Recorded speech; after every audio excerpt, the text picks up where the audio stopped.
Warren Buffett once said that if you don't find a way to make money while you sleep, then you'll work until you die. In this new series on passive income with crypto, I'm going to show you how you can earn passive income with certain cryptocurrencies.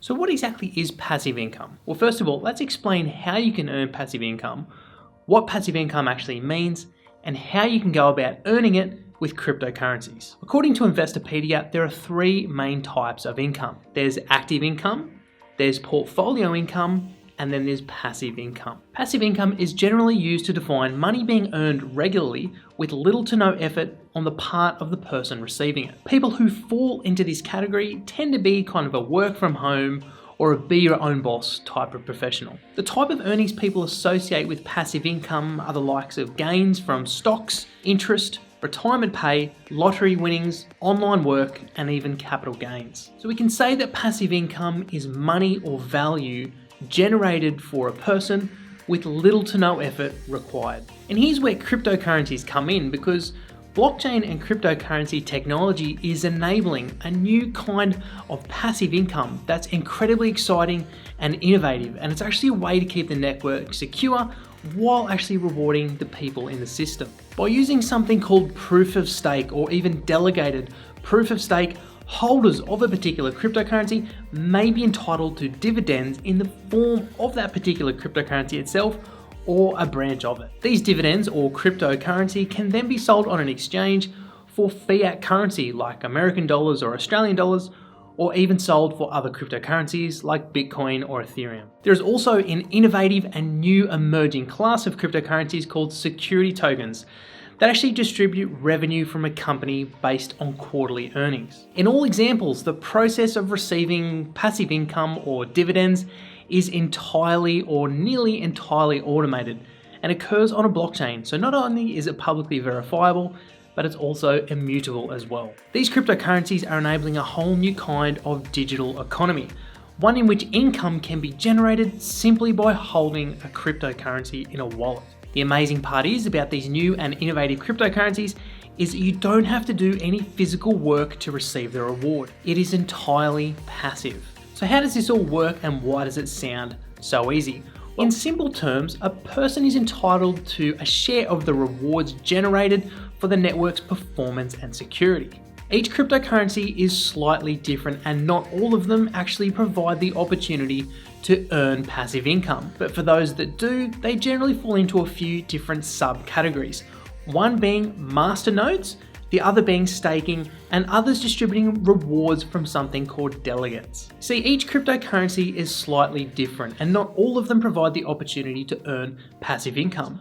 One being master nodes, the other being staking, and others distributing rewards from something called delegates. In later episodes and when we explore particular cryptocurrencies, we'll go into some of these concepts and some of these categories in much more detail. Now, coming back to how the passive income actually works, and in general terms and for most cryptocurrency systems, it works by simply holding your cryptocurrencies in a special designated wallet. Then you are acting as something called a network staker. Your tokens are either used to help validate transactions on a network by being staked in the wallet, or to be used as a voting mechanism for delegates who are actually operating a node. And because of this, you are rewarded in cryptocurrency. Staking has been designed such that you are staking your tokens and are thus rewarded for good network behavior.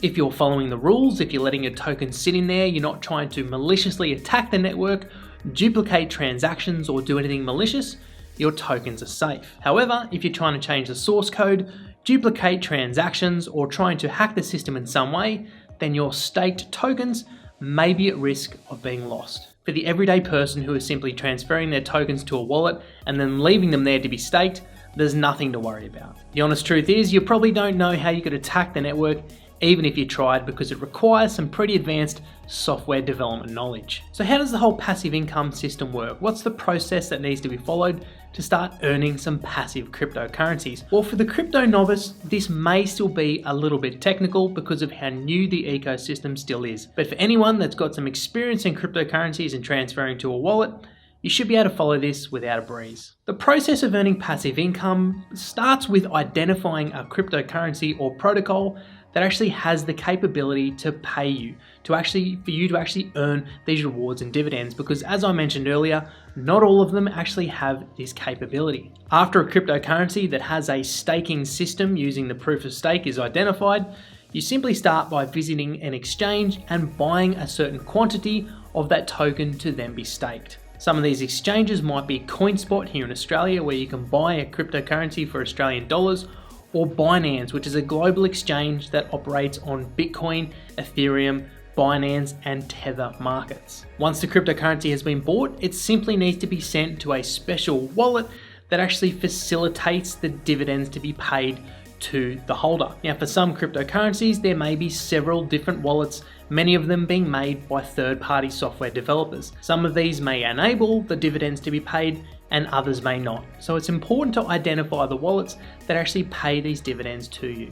In most cases, once you've downloaded, installed the wallet, and you've sent the cryptocurrency from an exchange to the wallet, pretty much you're done. But not all cases. It can get a little bit more complicated than that, but in a nutshell and at a high level, that's really how easy it is. In fact, many of these wallets you can even close. You don't even need to have your computer on, and your tokens are being staked on the network, and you are passively earning dividends. The important part to remember is to always back up your private key and to store it somewhere safe and secure. So that's it at a high level about how you can go about earning passive income with cryptocurrencies. But now let's talk about how much can you actually earn. Well, this differs from all cryptocurrencies, and the figure can actually dynamically change depending on the network's performance.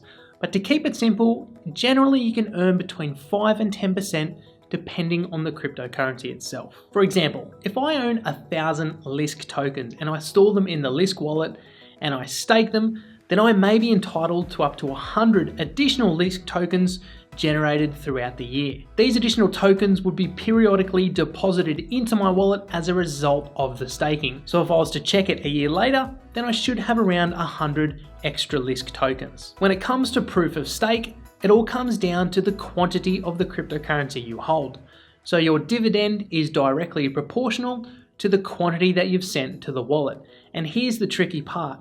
It doesn't matter how much that cryptocurrency actually cost you. What matters is the quantity of the cryptocurrency you have. And here's where we go into a little bit more detail about how much it can actually cost, what is reasonable, and what is actually feasible. Because cryptocurrencies are bought and sold on exchanges, this means they're subject to market forces. The passive income part of cryptocurrency dividends is always paid in that particular cryptocurrency or a branch of it. This means that there are several important considerations to remember when looking at generating passive income with cryptocurrency. First of all, you always need to store the cryptocurrencies in a wallet that is capable of producing or rewarding the dividend, as not all of them are. Secondly, some exchanges actually support the distribution of dividends, meaning that if you were to buy a particular cryptocurrency like NEO on an exchange and you left it on the exchange, that exchange may actually distribute the dividends based on your behalf. But we don't recommend doing that, because when you store cryptocurrencies on an exchange, you're never in control of your private keys, and that means that ultimately your cryptocurrencies could be vulnerable to a hack on the exchange. Another important consideration about earning dividends with cryptocurrency is that you may have the opportunity to compound your dividends over time, meaning that as those dividends are distributed into your wallet and your overall balance grows, then your rate or your quantity of dividends earned may increase over time as well, compounding the longer you leave them in there for. To spend your dividends, you'll have to send them from the wallet to an exchange and to sell for fiat currency like Australian or US dollars. Or you could exchange them for Bitcoin and Ethereum. The token dividends are traded on secondary markets and exchanges, meaning that its price is highly volatile, speculative, and may go up and may go down. Passive income earned through cryptocurrency dividends is a taxable event,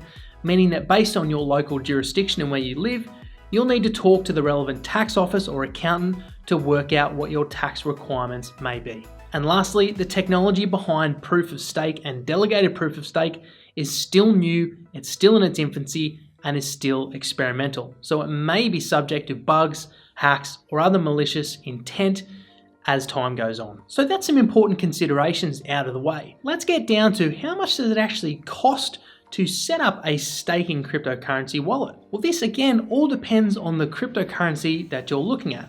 And for this example, we'll look at Dash. With Dash, you can run something called a masternode, but to run a masternode, you need to own a minimum of 1,000 Dash tokens. And based on today's market rate, that's an upfront investment of $148,000 US. This is obviously well beyond what 99% of people can afford, and it's not cheap. But other cryptocurrencies like Neo, Lisk, or PivX have no minimum requirement to start earning dividends. Depending on the market rate at the time you buy will depend on how much you get for your dollars. So how much bang for your buck really depends on if the price is way up like it was back in January, or if the market's corrected and come down right now. So $100 back in January would have only got you a few of these tokens. But today, your quantity would be much greater because the price per token has significantly reduced. And this is very important because the dividend rewards for cryptocurrency staking is based on the quantity that you hold and stake in the wallet and not how much fiat currency you initially invested to get those cryptocurrencies to begin with. This does tend to favor people who got in early and who got the cryptocurrencies for very cheap a couple of years ago when they were under, say, $1 or even 20, 10, or 5 cents. That being said, many protocols are still in their very early days and some of them haven't even finished development yet. So what about passive income and token price?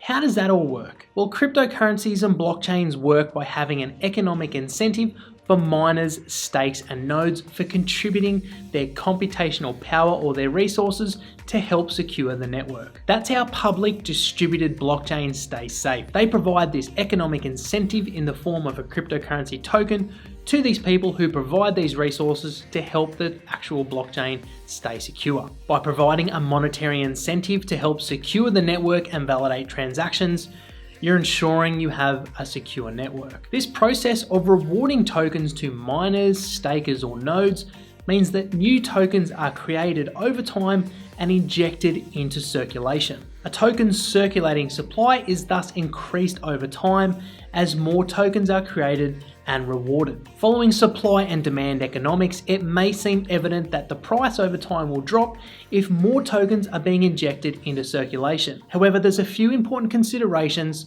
to think about first. You see, most protocols have designed into their source code the amount of tokens created to reduce over time. For example, the Lisk protocol currently awards 5 Lisk tokens per confirmed block, and Lisk have programmed in their source code for this reward to reduce by 1 Lisk token approximately every year. So after year 1, it would reduce to 4 Lisk tokens. After year 2, it would reduce to 3.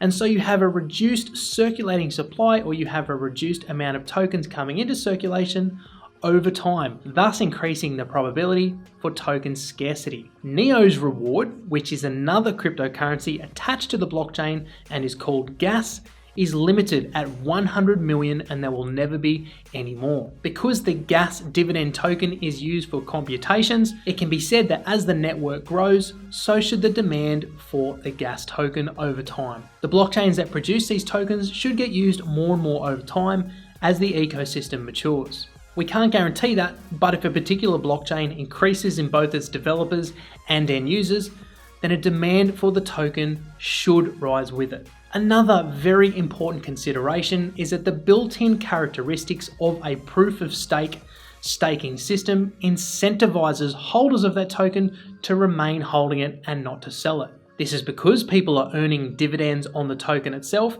and by holding the token, you're also speculating on a future price appreciation if that particular protocol gets used more and more. This in itself is a system inherently designed economically to encourage people to hold their tokens and not to sell them, thus increasing the probability of token scarcity over time. So that's a bit of background on earning passive income with cryptocurrencies. So which cryptocurrencies actually pay dividends? Well, there are many cryptocurrencies that pay dividends, and in this series, we're going to look at some of the major ones, with every episode going into fine detail about how much you can earn, how much it costs, and how to actually go about starting to earn passive income. We're going to be looking at some of the major cryptocurrencies like Lisk, Neo, PivX, and ARK. We are even going to explore the new and innovative security-based tokens that can pay dividends based on a company's revenue. We're going to look at the new exchange-based tokens where holders of a token may be entitled to reduced fees or to some form of dividend based on the revenue that an exchange is producing. So I'm very excited for this series, and as I said, in each episode we're going to go into one cryptocurrency per episode. We're going to show you exactly how to stake, exactly how to set up your wallet, and how much it's going to cost for you to start earning passive income with cryptocurrency. If you liked the video, make sure to give us a like, and if you haven't subscribed, make sure to come on board so you don't miss the future episodes. If you're interested in learning more about cryptocurrency investment, make sure to check out the link below to our top rated course hosted on Udemy. If you want to join our community forum, come check us out on Reddit, link in the description, and make sure to check out our official website. My name's Bo, thanks a lot for watching, and I'll catch you guys in the next episode. Cheers.